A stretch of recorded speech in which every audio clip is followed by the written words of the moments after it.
MCQ পরীক্ষায় কিভাবে খুব দ্রুত অ্যান্সার দেওয়া যায় এই জন্য একটা প্রসেস হচ্ছে 100%। এই 100% বিষয়টা খুবই ইম্পর্টেন্ট। কেন ইম্পর্টেন্ট? কারণ 100% উপর বেস করে শতকরা, লাভ, ক্ষতি এবং সুদ কষার শত শত অঙ্ক যেগুলো 1 মিনিট 1.5 মিনিট সময় লাগে সেগুলো 5 থেকে 10 সেকেন্ডে সমাধান করা যায়। এবং এই কনসেপ্টটা ক্লিয়ার করা খুবই ইম্পর্টেন্ট। এবং আমি আগামীতে যে পার্টগুলো ক্লাস নিতে যাচ্ছি শতকরা, লাভ, ক্ষতি এবং সুদ কষার, আমি শত শত অঙ্ক আপনাদের দেখাই দিব যে 100% কনসেপ্টটা ক্লিয়ার থাকলেই খুব দ্রুত অ্যান্সার করা সম্ভব। তো আমরা আসলে কি 100% বিষয়টা বুঝবো।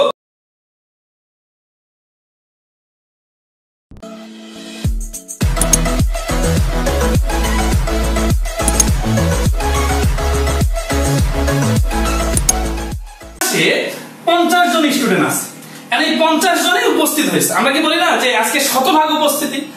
শতভাগ মানে কি শতজন না, শতভাগ মানে হচ্ছে যতজন আসার কথা ছিল সবাই চলে আসছে। আচ্ছা, আবার একটা কথা বলি যে আপনার আমি 100% ঋণ শোধ করে দিলাম। 100% ঋণ মানে তো 100 টাকা ঋণ না, 100% ঋণ মানে এটা 1 কোটি টাকা হইতে পারে, আবার 10 টাকা হইতে পারে। তার মানে 100% বিষয়টা হচ্ছে এইরকম যে শুরুতে যা ছিল ফুলটাকে বোঝাবে, সম্পূর্ণ জিনিসটাকে একসাথে বোঝানোর জন্যই আমরা 100% বিষয়টাকে ইউজ করি।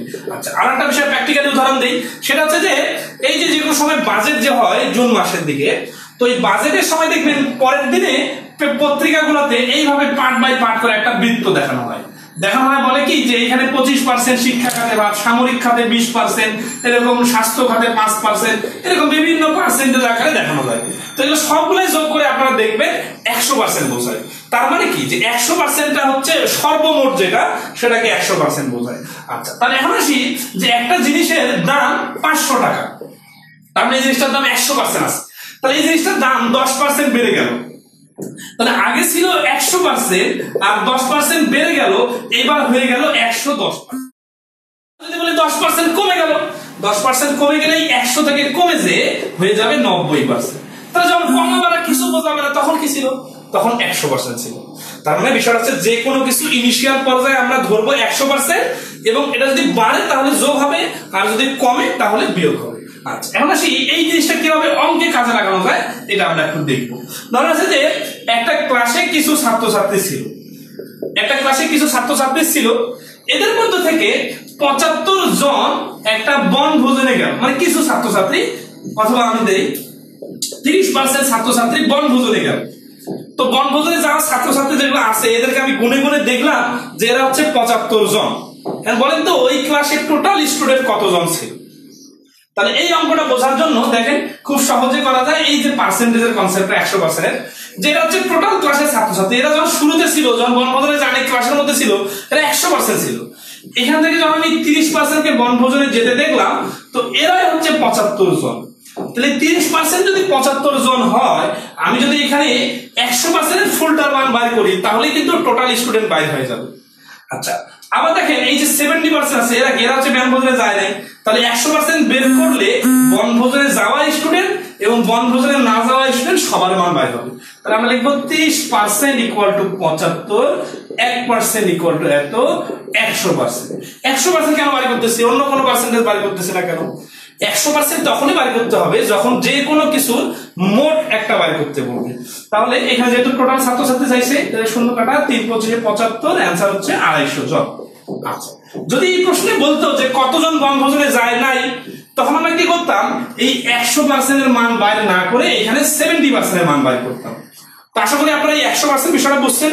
আমরা আরো প্রতিটা অঙ্কে অঙ্কে আপনাদের দেখাই দিব যে 100%টাকে কিভাবে শতকরা এবং লাভ, ক্ষতি ও সুদ কষার বিভিন্ন অঙ্কে কাজে লাগানো যায়। তো এবার আমরা কিছু ফর্মাল অঙ্ক দেখেন যে 100% কে ইউজ করে কিভাবে অঙ্ক করা যায়। অঙ্কটা আপনারা দেখতে পাবেন বোর্ডে, হ্যাঁ, সাবটাইটেল হিসেবে, যে একজন ফল বিক্রেতা 30% আপেল বিক্রি করলো এবং তার নিকট আরো 630টি আপেল আছে। সে সর্বমোট কতগুলো আপেল কিনেছিল? তাহলে 630টা হচ্ছে সে বিক্রি করছে, মানে তার কাছে আছে 30% সে বিক্রি করছে। তাহলে বিষয় হচ্ছে আমরা সবার আগে দেখি যে এটা হচ্ছে তার টোটাল আপেলের সংখ্যা, তাহলে হচ্ছে 100%। সে কি করলো? 30% বিক্রি করে ফেলছে। তাহলে তার কাছে এখনো স্টিল আছে কত পার্সেন্ট? 70%। এখন বলতেছে কি যে তার কাছে এখনো 630টা আপেল আছে। 630টা আপেল আছে মানে এই যে 70% এর ভ্যালু হচ্ছে 630। এই কোন সংখ্যাটা কত পার্সেন্টের ভ্যালু, এইটা বাইর করতে পারলে শতকরার অঙ্কগুলো খুব দ্রুত করা যায়। তাহলে আমরা সবসময় অঙ্ক করার সময় হিট করব এভাবে যে যেই পার্সেন্টেজের কথাগুলো বলা থাকবে এগুলো বাদ দিয়ে যে সংখ্যাটা দেওয়া থাকবে এই সংখ্যাটার নাম কি, এই সংখ্যাটা কত পার্সেন্টের ভ্যালুকে রিপ্রেজেন্ট করতেছে, এটা যদি ধরতে পারি তাহলে শতকরার অঙ্কগুলো কয়েক সেকেন্ডে খুব দ্রুত পারা যাবে। তাহলে আমরা 630টা যেহেতু অবশিষ্ট আছে আমরা লিখবো 70% ইকুয়াল টু 630। এটা যদি খেয়াল করেন কখনো সরাসরি যত পার্সেন্ট দেওয়া থাকবে তত পার্সেন্ট লিখবো, কখনো আবার বিয়োগ করে লিখবো, এটা ডিপেন্ড করবে প্রশ্নটা কিভাবে বলতেছে। তাহলে এখানে বলছে 70% ইকুয়াল টু 630, তাহলে দেখেন এই 7 লং 63 9 গুণ বড়, তাহলে 100% এর মানটা 9 গুণ বড় হবে, তার মানে হবে 900। তাহলে অ্যানসার হচ্ছে 900। আচ্ছা, তাহলে এরকম আরো অনেকগুলো প্রশ্ন আছে, আমি তো একটা একটু ভ্যারাইটিজ আপনাদের বলি শুনেন। হচ্ছে প্রশ্নটা দেখেন, একটি পরীক্ষায় 5 নম্বর 42%, আদির পরীক্ষায় 133 নম্বর পায়, এটা বেসিক ম্যাথের 287 নম্বর পৃষ্ঠায় 68 নম্বর। তো 133 নম্বর পায় এবং 35 নম্বর কম পেয়ে ফেল করে, মানে সে 5 নম্বর পায় না। তো বলছে মোট নম্বর কত নম্বরের পরীক্ষা হয়েছে। তাহলে দেখেন সে পেয়েছে 133 নম্বর কিন্তু 35 নম্বরের জন্য ফেল করছে, তার মানে যদি সে 35 নম্বর পাইতো তাহলে পাস করতো, তাহলে তখন তাকে টোটাল কত নম্বর পাইতে হতো 168। আর পরীক্ষায় পাস মার্কস হচ্ছে 42%, তাহলে 42% ইকুয়াল টু 168। তাহলে এখন টোটাল নাম্বারের পরীক্ষা মানে 100% মান বাড়ি করতে হবে, তাহলে এটা তো আর 100% মান হচ্ছে 1, এই যে এখানে হচ্ছে 4 4 100 হচ্ছে 400। এইভাবে খুব দ্রুত অ্যানসার করবে। আচ্ছা, আরো যে একটা অঙ্ক দেখা দিই, সেটা হচ্ছে যে এই যে একজন ভোট কেন্দ্রে 2 জন ভোটার ছিল, মানে প্রতিদ্বন্দ্বী ছিল, সেখানে টোটাল ভোটের একজন 55% ভোট পেয়েছে। তো বলছে যে সে 10,000 ভোটের ব্যবধানে জিতলো, তাহলে ওই ভোটে টোটাল ভোট সংখ্যা কত। তাহলে আমরা কি করবো, এটাকে দেখবো এটা 100% টোটাল ভোট, এর মধ্যে একজন যদি 55% পায় অটোমেটিক্যালি আরেকজন 45% পায়। তাহলে এখানে যে 10,000 দেওয়া আছে এটা কিন্তু এই 45 বা 55% এর মান না, এটা হচ্ছে দুইজনের ভোটের ডিফারেন্স যে 10%, এই 10% এর ভ্যালু হচ্ছে 10,000। তাহলে আমাদের একটা জিনিস খেয়াল করেন, বারবার টার্গেট করতেছি কোনটাকে, পার্সেন্টেজ বাদে যে সংখ্যাটা দেওয়া আছে আমাদের টার্গেট হবে ওই সংখ্যাটা কত পার্সেন্টের মান।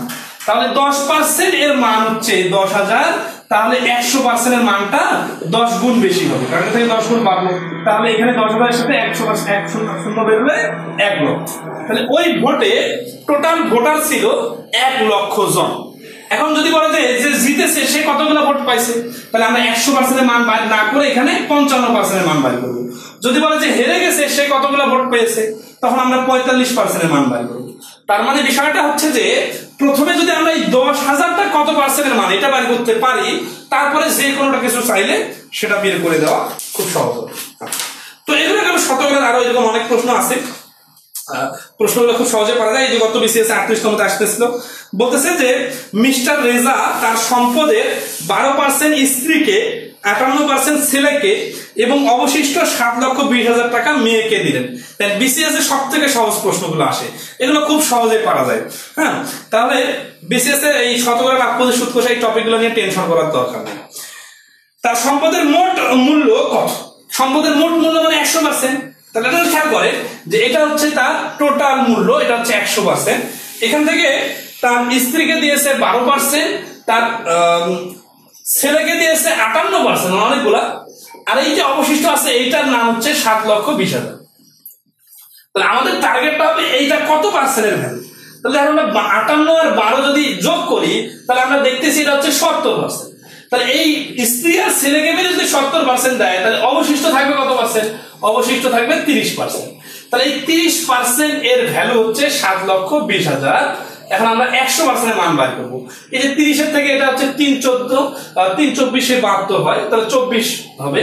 তাহলে এখান থেকে আমরা যদি নেই 24 আর 3টা শূন্য, অর্থাৎ 7,20,000 টা এটা হয়ে যাবে 24 লক্ষ। ঠিক আছে, তাহলে এই প্রশ্নের অ্যানসার হচ্ছে 24 লক্ষ। মূল থিমটা দেখেন, আগের থিমটাই কাজে লাগতেছে এবং এই থিমটা বিভিন্ন পরীক্ষায় বিভিন্ন অঙ্কে কাজে লাগানো যাবে। তো যাই হোক, আমরা এখন একটু ভিন্ন স্টাইলের অঙ্কগুলো দেখবো।